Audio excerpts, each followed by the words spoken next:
اس رات میں نے اپنی گرل فرینڈ کے ساتھ ایک ہوٹل میں ڈنر کیا۔ میں بہت خوش تھا۔ باتوں کے دوران وقت کا اندازہ نہ ہو سکا۔ کافی دیر ہو چکی تھی۔ پھر اپنی گرل فرینڈ کو اس کے گھر پر اتارنے کے لیے میں اس کے گھر کی طرف روانہ تھا کہ اچانک گاڑی کو تیزی سے بریک لگانی پڑی، کیونکہ سامنے ہی موٹر سائیکل پر ایک نقاب پوش سوار کھڑا تھا۔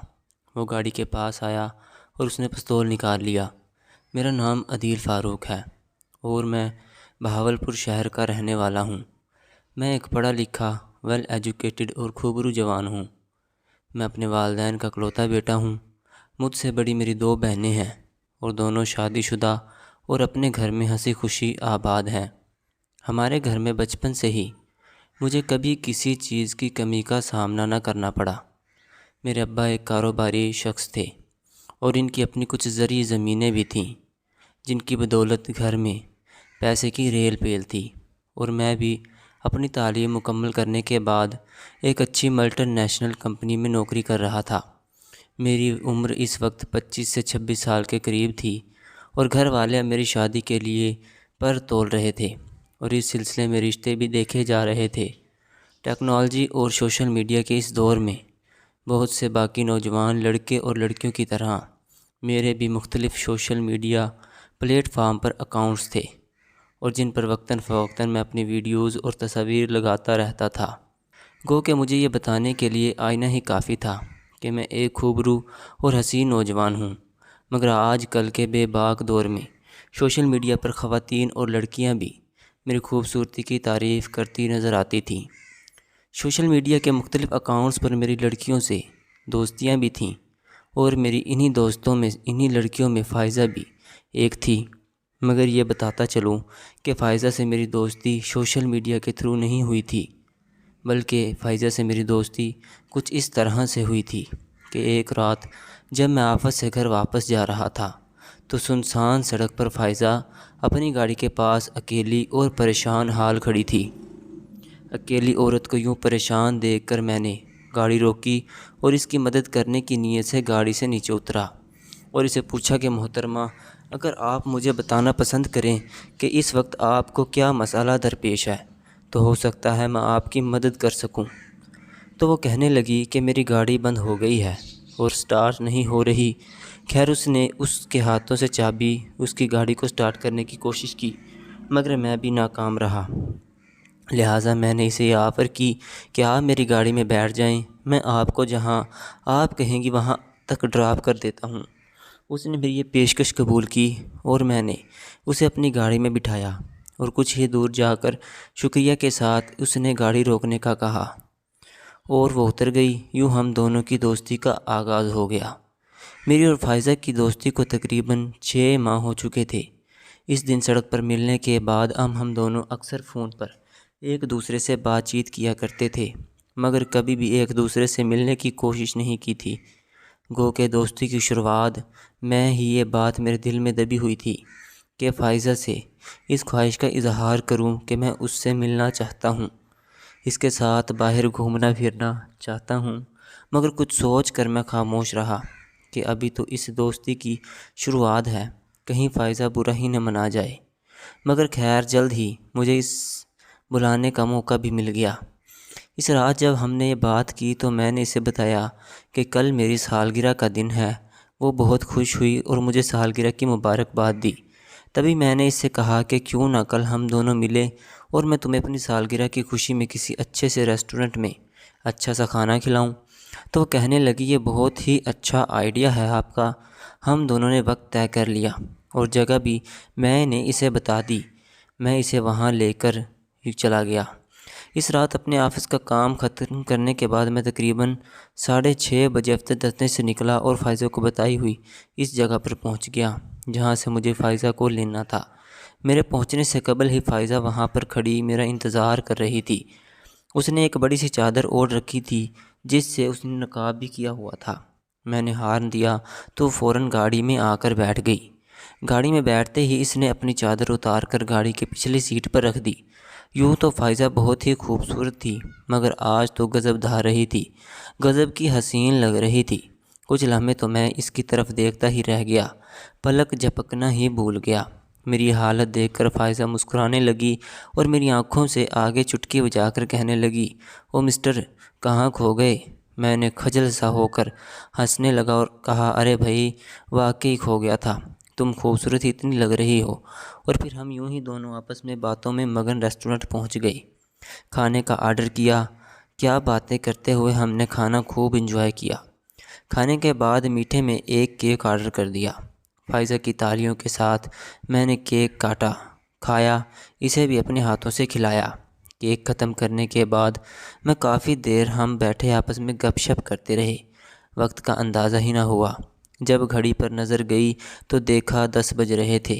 فائزہ کہنے لگی، بہت دیر ہو گئی ہے، میں نے تو امی سے جھوٹ بولا تھا کہ میری ایک سہیلی کی سالگرہ ہے، اسی لیے مجھے آنے کی اجازت ملی، ورنہ امی تو مجھے اتنی رات کو آنے بھی نہ دیتی۔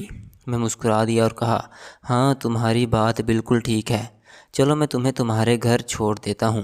ہم دونوں گاڑی میں بیٹھے اور فائزہ کے گھر کی طرف روانہ ہو گئے۔ فائزہ کا گھر کچھ سنسان سے علاقے کی طرف تھا۔ میں نے آج سے پہلے کبھی بھی فائزہ کا گھر نہیں دیکھا تھا۔ ہم دونوں آپس میں باتیں کرتے ہوئے فائزہ کے گھر کی طرف رواں دواں تھے۔ سردیوں کے دن تھے، دھند پڑ رہی تھی۔ 10 بجے بھی یوں محسوس ہو رہا تھا نہ جانے آدھی رات کا وقت ہو۔ یہ راستہ کچھ سنسان سا تھا۔ فائزہ نے مجھے بتایا کہ اسے بس کچھ ہی دور جانا ہے اور وہ اپنے گھر تک نہیں جانا چاہتی، میں اسے پیچھے ہی اتار دوں۔ میں نے کہا، ٹھیک ہے، جیسے تمہاری مرضی۔ اس سنسان سڑک پر مجھے گاڑی چلاتے ہوئے 5 سے 7 منٹ ہی گزرے تھے کہ اچانک اندھیرے میں مجھے گاڑی کو بریک لگانا پڑا، کیونکہ سڑک کے بالکل بیچوں بیچ ایک موٹر سائیکل سوار نقاب پوش کھڑا تھا۔ میں نے گاڑی کو بریک لگا دیے۔ اس نقاب پوش کا انداز دیکھ کر میں خوفزدہ ہو چکا تھا، کیونکہ میرے پاس کوئی بھی اسلحہ وغیرہ نہیں تھا اور نہ ہی میرے ساتھ اس طرح کی صورتحال کبھی پیش آئی تھی۔ فائزہ بھی خوفزدہ نظروں سے ادھر ادھر دیکھ رہی تھی۔ ابھی ہم دونوں صورتحال کو سمجھنے کی کوشش ہی کر رہے تھے کہ وہ نقاب پوش موٹر سائیکل سے اترا، گاڑی کے پاس پہنچا اور پھر اس نے اپنے کوٹ کی جیب سے ایک پستول نکال لیا۔ پستول سے ہی اس نے گاڑی کے دروازے کو نوک کیا۔ اب ہم مجبور تھے، مجبوراً مجھے شیشہ نیچے کرنا پڑا۔ میں نے فوراً اس سے کہہ دیا کہ تمہیں کیا چاہیے۔ وہ کہنے لگا، دیکھو، میں تم دونوں کی جان کا دشمن نہیں ہوں، مجھے تم دونوں سے صرف قیمتی اشیاء چاہیے، وہ میرے حوالے کر دو تو میں تمہیں جانے دوں گا، ورنہ اس سنسان سڑک پر تمہاری چیخیں سننے والا کوئی بھی موجود نہیں ہے۔ اور وہ سچ ہی کہہ رہا تھا۔ خیر، میں نے خاموشی سے اپنا موبائل اور وائلٹ اس کے حوالے کر دیا۔ پھر وہ پستول کا رخ فائزہ کی طرف کرتے ہوئے کہنے لگا، اپنا موبائل اور یہ ہاتھ میں پہنا ہوا بریسلیٹ بھی اتار کر دو۔ فائزہ نے فوراً ہچکچاتے ہوئے اپنا موبائل اس کے حوالے کر دیا۔ آج میں نے نوٹ کیا تھا کہ فائزہ نے ایک سونے کا بریسلیٹ پہنا رکھا تھا، جو کہ بہت ہی خوبصورت تھا۔ فائزہ کے چہرے پر شش و پنج کے آثار واضح دکھائی دے رہے تھے، مگر اس وقت سامنے والے کے ہاتھ میں اسلحہ تھا اور ہم کچھ بھی نہیں کر سکتے تھے۔ لیکن فائزہ نے وہ بریسلیٹ بھی اتارا اور اس کے حوالے کر دیا۔ اس شخص نے وہ تمام چیزیں اپنے کوٹ کی جیب میں ڈالی اور واپس موٹر سائیکل کی طرف گیا۔ موٹر سائیکل پر سوار ہوا، اس نے کک لگائی اور جدھر سے ہم لوگ آئے تھے وہ اس طرف روانہ ہو گیا۔ موٹر سائیکل سوار کے چلے جانے کے بعد میں نے ایک ٹھنڈی سانس بھری اور فائزہ کی طرف دیکھا۔ اس کی آنکھوں میں آنسو چمک رہے تھے۔ وہ روحانسی آواز میں کہنے لگی، میرے موبائل کی تو خیر ہے، مگر وہ بریسلیٹ میری امی کا تھا۔ امی مجھے زندہ زمین میں گاڑ دیں گی، میں انہیں کیا بتاؤں گی کہ وہ بریسلیٹ کہاں گیا۔ میں نے تو ان سے کہا تھا، میری سہیلی کی سالگرہ ہے، مجھے پہن کر جانے دیں، میں دھیان رکھوں گی، مگر اب کیا ہوگا۔ یہ کہنے کے بعد فائزہ نے اپنے دونوں ہاتھ چہرے پر رکھے اور رونا شروع کر دیا۔ میں اس صورتحال سے گھبرا گیا۔ ایک تو پہلے پریشانی تھی اور اوپر سے فائزہ نے رونا بھی شروع کر دیا۔ میں نے کہا، دیکھو فائزہ، حادثہ کہیں بھی کبھی بھی کسی کے ساتھ بھی ہو سکتا ہے۔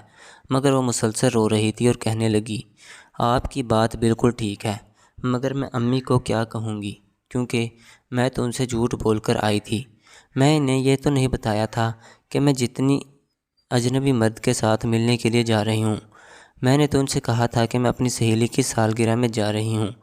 اب امی کو کیا کہوں گی کہ بریسلیٹ کہاں گیا؟ اتنی بات کہنے کے بعد فائزہ نے پھر سے پھوٹ پھوٹ کر رونا شروع کر دیا۔ پھر وہ اچانک اپنے آنسو صاف کرتے ہوئے کہنے لگی، ہاں مجھے یاد آیا، امی نے وہ کس دکان سے لیا تھا، آپ مجھے اس دکان سے وہی بریسلیٹ دلوائیں گے؟ فائزہ کے اس سوال پر میں چونک کر اس کی طرف دیکھا۔ میں کیا کر سکتا تھا؟ میں نے کہا، ہاں ٹھیک ہے، میں تمہیں دلوا دوں گا، تم پریشان مت ہو۔ فائزہ نے اپنے آنسو صاف کیے اور کہنے لگی، ابھی چلتے ہیں۔ خیر ہم نے پھر وہاں سے واپسی کا رخ کیا۔ فائزہ مجھے اس سونار کی دکان پر لے آئی جہاں سے اس کی امی نے وہ بریسلیٹ لیا تھا، اور وہ واقعی وہاں پہ ہو بہو ویسا ہی ایک بریسلیٹ موجود تھا۔ فائزہ نے وہ بریسلیٹ اٹھا لیا اور اپنی کلائی میں پہن لیا، اور جب اس بریسلیٹ کی قیمت کا مجھے پتہ چلا تو میں ہکا بکا رہ گیا۔ وہ بریسلیٹ 3 لاکھ روپے کا تھا۔ میری خوش قسمتی کہیے یا بد قسمتی کہ بینک کا کارڈ اس وقت وائلٹ میں ہی نہیں تھا، وہ میں گاڑی کے ڈیش بورڈ میں رکھا ہوا تھا۔ کارڈ سے میں نے اس بریسلیٹ کی پیمنٹ کی اور پھر سے واپسی کے راستے پر گامزن ہوئے، مگر اب فائزہ مجھے دوبارہ اس راستے پر لے کر نہیں گئی۔ وہ کہنے لگی، آپ مجھے یہیں اتار دیں، میں یہاں سے رکشہ لے کر اپنے گھر چلی جاؤں گی۔ میں نے کہا ٹھیک ہے، اسی لیے میں نے فائزہ کو روڈ پر ہی اتار دیا اور اس نے آگے سے رکشہ لیا اور اپنے گھر چلی گئی۔ میں بھی اپنے گھر لوٹ آیا، مگر میں بے حد پریشان تھا، میرا ذہن جیسے سن ہو چکا تھا۔ اس اچانک حادثے نے مجھے بہت پریشان کر دیا تھا، اور سب سے بڑا مسئلہ تو یہ تھا کہ میں اپنے گھر والوں کے ساتھ اس بات کو شیئر بھی نہیں کر سکتا تھا۔ میرا موبائل اور وائلٹ میں موجود ہزاروں کی رقم، اور سب سے بڑا دکھ جو مجھے تھا یہ تھا کہ مجھے فائزہ کو 3 لاکھ کا بریسلیٹ بھی لے کر دینا پڑا۔ وہ ساری رات میری پریشانی میں ہی گزری۔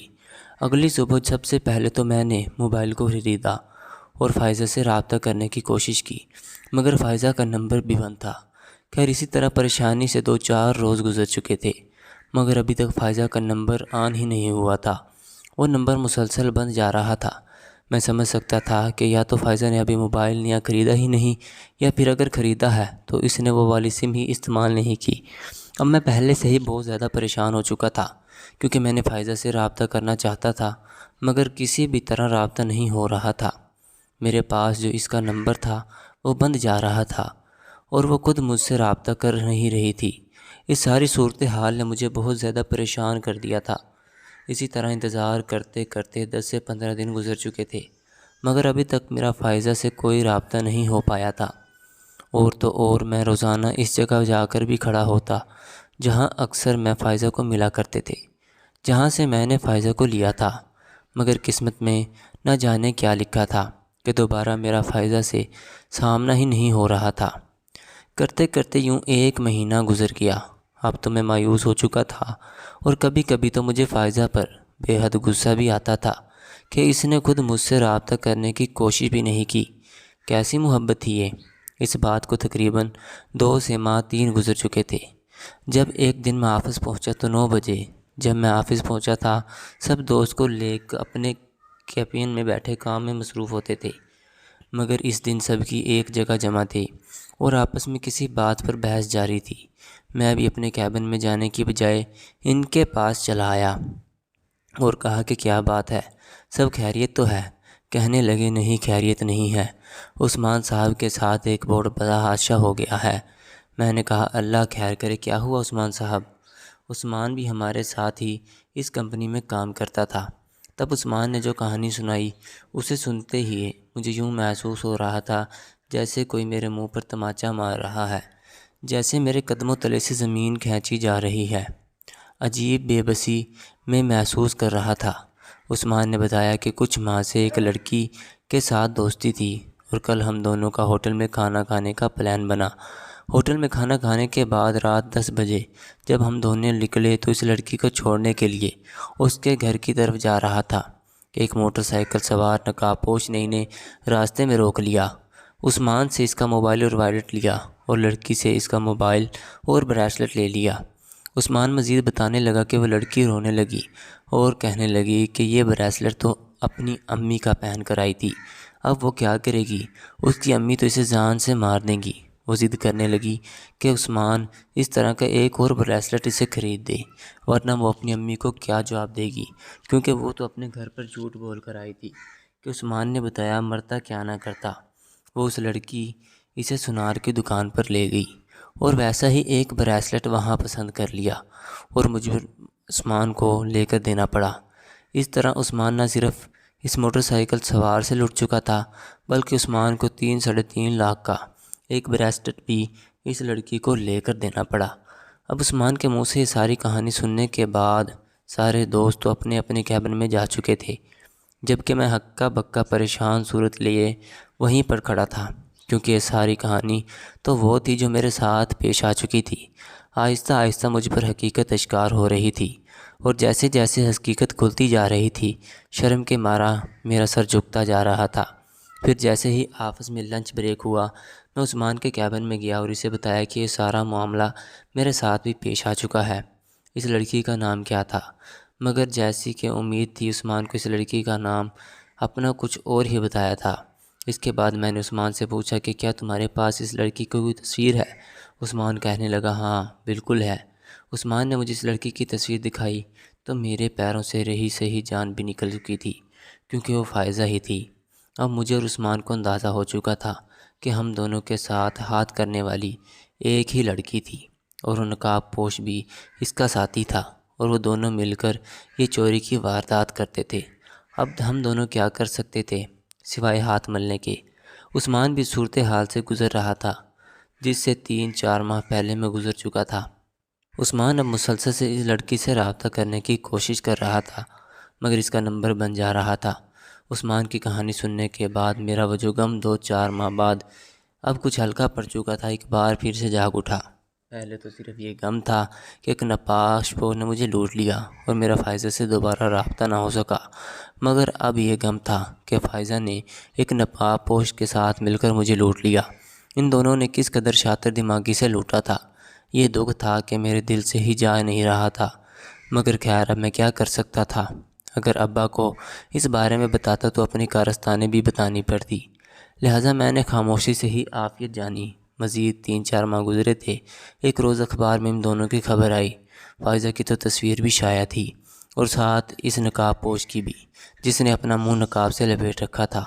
خبر میں لکھا گیا تھا کہ یہ دونوں میاں بیوی ہیں، اور یہ شخص اپنی بیوی کے ذریعے مردوں کو قابو میں کرتا ہے، اور پھر دونوں میاں بیوی مل کر اسے لوٹتے ہیں۔ پولیس پورے زور و شور سے ان دونوں کی تلاش کر رہی تھی، مگر یوں محسوس ہوتا تھا کہ جیسے وہ دونوں اس شہر میں واردات ڈال کر اب نکل چکے ہیں۔ لہٰذا اخبار میں یہ وارننگ دی گئی تھی کہ ان دونوں میاں بیوی سے بچ کر رہا جائے، اور جو کوئی بھی انہیں دیکھے وہ اس نمبر پہ اطلاع کرے۔